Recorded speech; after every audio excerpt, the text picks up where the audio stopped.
Elon Musk, the most powerful man in the world. Who will he choose to run the United Kingdom? Hello there, you Awakening Wonders. Thanks for joining us. Remember, we stream 4 days a week on Rumble. Join us there for interviews and conversation, and join Rumble Premium for all sorts of extraordinary additional content. We also stream on X from time to time because you have to be relevant on that platform. We are seeing epochal shifts. The argument could be made that media magnates have always influenced governments, whether that's William Randolph Hearst, him out of Citizen Kane, or Rupert Murdoch, him out of hell. We've always accepted that people that buy their ink by the barrel and their paper by the forest or tree oughtn't be argued with. But there's a point where orders of magnitude actually affect essence, i.e., a media magnate now is Elon Musk, who controls not just one media outlet, but to a degree the entire political conversation through his platform X. It always amuses me when I see people attack, decry, denounce, undermine Elon Musk on X, because I think, wow, this guy's sort of power and corpus is so vast that he can accommodate parasites, lice, and attacks on the body of his apparently global potency.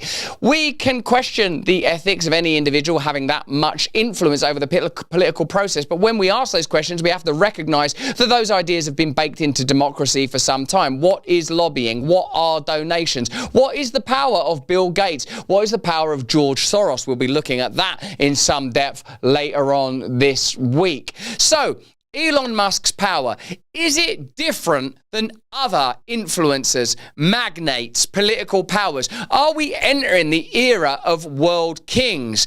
And should Nigel Farage strategically align himself with Elon Musk? Or does Nigel Farage think there's a route to British political power without the endorsement and support of Musk? Let's get into it. The political romance is over. In a way, that political romance was always going to be in trouble. I mean, look at that holiday snap from the vacation romance with Donald Trump inexplicably young in some kind of tennis or cricket outfit. It's going to be tennis, isn't it? In the background, in oils, looking over their shoulder. How could it end well? Even their body language looks a little unusual. Before Christmas, Nigel Farage posed with Elon Musk at Donald Trump's Florida estate, along with Reform UK's treasurer Nick Candy, in front of a portrait of America's next president. There were rumours the world's richest man might bankroll reform.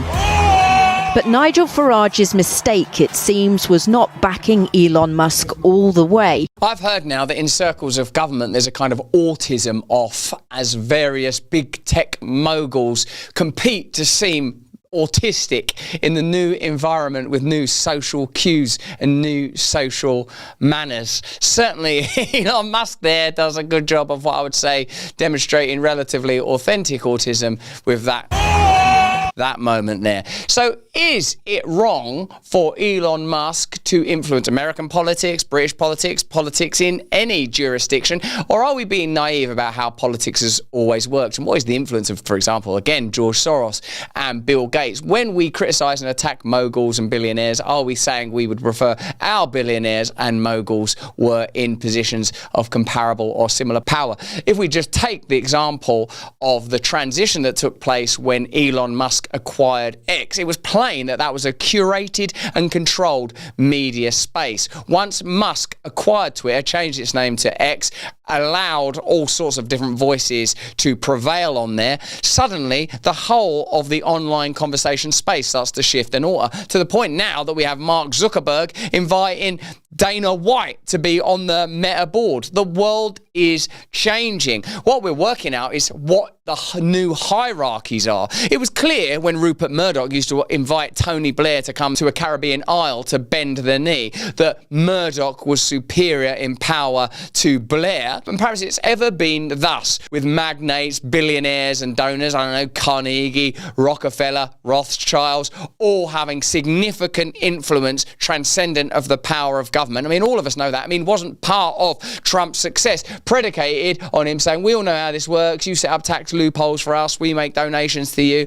No, really what's happening is there are tectonic shifts in the nature of global power that's being led by technology. So in a sense, it was inevitable that someone that was at the forefront of technology would briefly, or perhaps permanently, who knows, experience the wielding of these new systems of power. Because to my earlier point, when magnitude increases to the degree that it has done, maybe essence is altered, i.e. Elon Musk perhaps isn't just a version of Rupert Murdoch with more power because he has more reach, because we're not talking about people reading the New York Post or the Sun newspaper or the Times, God help them, for 20 minutes. We're talking now about people's continual portal and continual ongoing conversation. How will he affect politics? Remember, though, of course, that kind of power can only operate in cracks and fissures that afford that kind of manipulation and operation. Remember, there is a migration crisis in the UK. There are social crises. There are economic crises. There is a total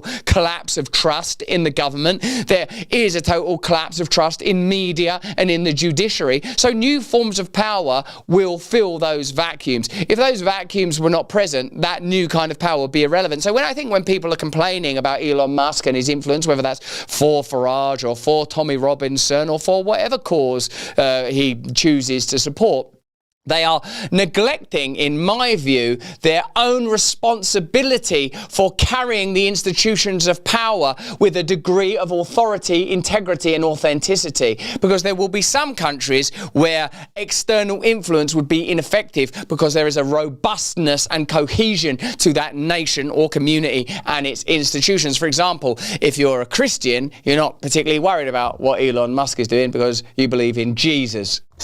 After his incendiary attacks on the government over historic child grooming scandals. The owner of X suggested Keir Starmer failed to pursue rapists when chief Crown prosecutor, and promoted a video of jailed far-right campaigner Tommy Robinson. Also, though, while leader of the opposition, Keir Starmer did not comment on, advocate for or support Julian Assange.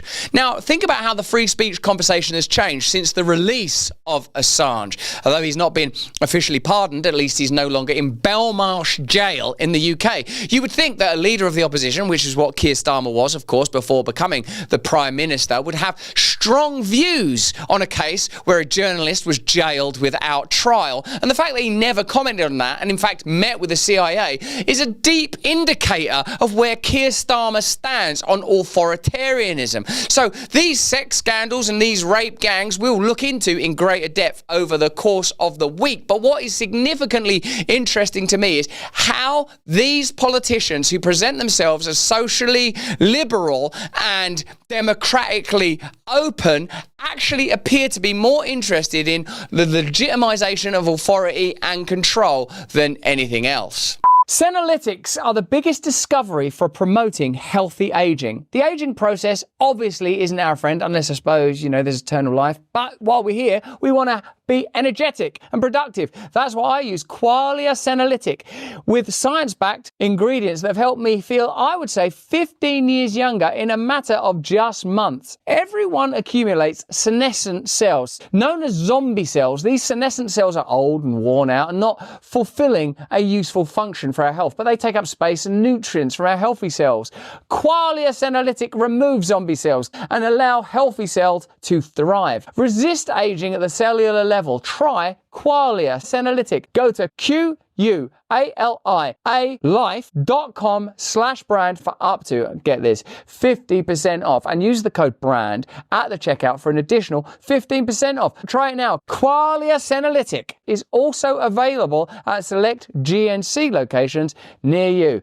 Take it. Just 2 days a month. There's a link in the description. Who don't want to feel 15 years younger and get rid of them zombie cells? Nigel Farage said about Elon Musk. The fact that he supports me politically and supports reform doesn't mean I have to agree with every single statement he makes on X. I think I've made it perfectly clear that I don't agree with everything he stands for. but I do believe in free speech. I think he's a hero.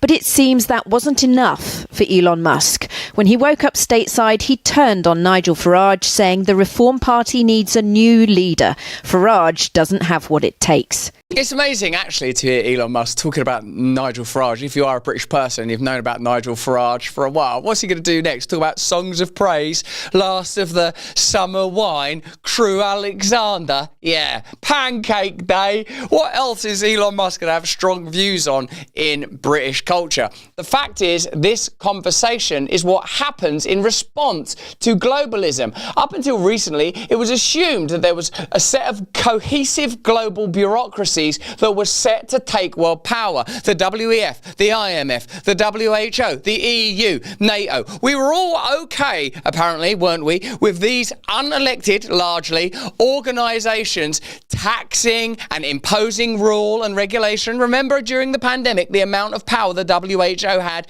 their regulations, legislations, suggestions became almost, if not law, near mandated. They were certainly influential beyond any particular specific or national government. So in response to that, we're seeing the extraordinary emergence of maverick opiners, magnates, tycoons, entrepreneurs, new sovereigns, new kings. And the technological feudalism that I think was being augured anyway under the neoliberal politicians that seem to be in decline now. Keir Starmer, Kamala Harris, Justin Trudeau, the crazy lady in New Zealand, whatever the hell they're doing in Australia. We're using liberalism and various ideas about social care and social concern and prevention of disease and prevention of hate speech to impose further and further control. Is now being opposed, contradicted and combated by the rise of various forms of populism. We're in such a state of extraordinary flux that it's very difficult to predict where this might lead. But for us, for those of us that are interested in independent media and independent thought, and perhaps the idea of some ulterior deep truth, and may even give it a monosyllabic, monotheistic undergirding, God, what we believe in surely is individual power, community power, real democracy, and the minimal amount of external pressure or power from any human resource. There is only one true source of power. And while various global resources and forces may move the chess pieces on the board, we know that the material world is but one expression of a limitless resource, not even a resource, source of absolute and optimal power. And if we don't have any relationship with that or any belief in that, then guess what? We become vulnerable to all sorts of influences. And for a minute, it looked like it was going to be kind of globalist, totalitarian, neoliberal. How can we help you into your next vaccine and into your social credit score? And now it's looking like a sort of a new swathe of global kings and potential oligarchs. But we don't know how this is going to play out yet. And it's fascinating to be in the mad midst of the flux. Elon Musk's new favourite seems to be Tommy Robinson, who used to head the English Defence League, whom he says was put in prison for telling the truth about Britain. He was actually jailed for contempt of court. We make Britain great again! Nigel Farage, who's in the middle of a series of rallies, has said Elon Musk's broadside is a surprise. He's a remarkable individual, he said, but Tommy Robinson is not right for reform. Never mind that he says he's never asked to join the party, although some of its members are supporters of his. The government too is having to deal with Elon Musk's current obsession with British politics, specifically his criticism of the records of the Prime Minister and Jess Phillips and his call for a public inquiry into child sexual exploitation. We've had an independent inquiry on child sexual exploitation. Not a single one of those recommendations was implemented by the last government. We are determined to implement those recommendations. And when it comes to the Prime Minister, our Victims Minister Jess Phillips, these are people who in their professional lives outside politics have put more rapists, wife beaters and paedophiles behind bars than their critics could ever do. not Elon Musk's job to jail rapists and paedophiles. It's Elon Musk's job, it seems, to ensure that there is a global conversation about the nature and direction of political power. And he's conducting that job rather well. At this time, it's difficult to know what Elon Musk's ultimate goals might be, other than I suppose he does seem to be interested in economic power and technological advancement based on just what he does for a living, I suppose. But the problem is, because there's no integrity and authenticity in British politics, or hasn't been in American politics for such a long time, and there's just the sense that what we're witnessing is a time of accruing and centralising global power for maximal exploitation. Not to mention the sense that children are being exploited and abused, and that their cases are not being correctly rendered or heard. This is a fascinating story. We'll be looking at those rape gangs in more depth later on this week. But for now, let's continue to focus on how a figure like Elon Musk can manoeuvre and manipulate politics around the world simply by using a platform that he artfully acquired. The previous Conservative government also declined to lead an investigation into grooming in Oldham, but the party is now calling for a national inquiry. What is clear to everybody, apart from the Labour government, is that we do need a proper public inquiry to get to the bottom of the truth behind this, so lessons can be learned and those people who are guilty of covering this up can be brought to justice. Elon Musk has power and influence and did have a soft spot for Nigel Farage. But in the end, his intervention in UK politics put pressure on the relationship, and it could be the end of the affair. Much of the argument centres around Elon Musk's promotion of the content of the British journalist and activist and controversial political figure Tommy Robinson, currently in jail for contempt of court. But if you've seen Tommy Robinson's interviews with Jordan and Tammy Peterson, you will know that his side of the story is somewhat different when it comes to the various criminal convictions he has for mortgage fraud and travelling on a false passport or whatever. And one thing I do know is that whether it's in the UK or the US, the judicial system and the media can be corrupted and used to serve the interests of the powerful. Perhaps, indeed, it's always been this way. Why would the powerful allow neutrality to be in some of their most powerful institutions if they can be weaponized when convenient? As Elon Musk himself said, show me the man and I'll show you the crime. In the case of Tommy Robinson, the crime appears to have been mortgage fraud and in this instance contempt of court. But ultimately there is a sense that it's Tommy Robinson's continual conversation about grooming gangs, about child exploitation, abuse and rape that has embarrassed the government and led to his incarceration. Let's have a look at Piers Morgan, though, who has a very different view on Tommy Robinson. Me personally, I've been fascinated with Tommy Robinson for a long time, primarily because I'm interested in class politics, and Tommy Robinson is the face of a significant contingent of working class agitation and discomfort when it comes to the subject of not only migration but the inability for there to appear to be, what do I want to call it, convivial assimilation between certain aspects of Muslim Britain and indigenous white working class Britain. He comes from Luton. He talks a lot about his personal experiences when it comes to dealing with factions and fractures in the culture that he grew up in. So whether or not you like Tommy Robinson, surely you would have to agree that he has a right to a voice. And it does seem dubious that he's found himself incarcerated right now. It does seem dubious that he's incarcerated, and whilst contempt of court is obviously the explicit reason for his incarceration, one can't help but think that there might be cultural and political reasons for his jailing too. I've watched Silence. I'm in it. He has a go at me, which is fine, because I was on Good Morning Britain at the time talking about this. Here's the problem. He repeats in the film a series of things which are lies. That's why he's been found in contempt of court, and that's why he's been put in prison. And the reason we know he's lying is that he was sued by the Syrian refugee in a court, and a judge in a very lengthy verdict and conclusion, which I read in full. And I recommend, by the way, that you and everybody else watching this goes away and takes the time to read the full judgment from the judge. All 5 of the witnesses that Robinson produced in court were discredited by the judge. He said they're not credible. He said a lot of them are making stuff up completely.